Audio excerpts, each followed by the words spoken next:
Anong ganap sa mundo ng showbiz? Ikinasal na ang kapamilya actress na si Angelica Panganiban sa kanyang boyfriend na si Greg Homan.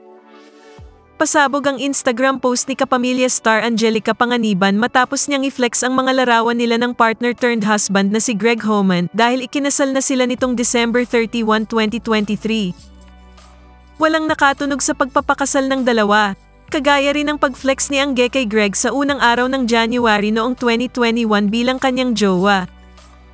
Isang outdoor wedding ang naganap sa US kaya pala magkakasama sila ng mga kaibigang sina Bella Padilla at Kim Chiu. Kasama rin sa kasalang kaibigang direktor ni Angge na si Andoy Ranay. Patuloy na mananalig at maniniwala sa pag-ibig. Sa kabila ng lahat, ang pagmamahal pa rin ang kakapitan. Maligayang bagong taon Mrs. Angelica Panganiban Homan. Ani Angge sa kanyang Instagram post ngayong January 1, 2024.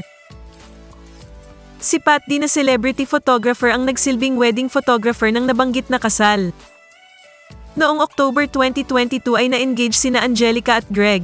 Subalit bago ikasal ay dumating na sa buhay nila ang biyaya nila na si Amila Sabin o Baby Bean.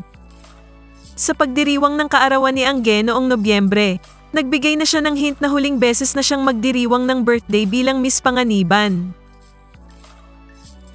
Kung nagustuhan mo ang content na ito, huwag kalimutang mag-subscribe at i-click ang share, like, at mag-comment ng inyong opinyon. And favor naman po, please don't skip the ads.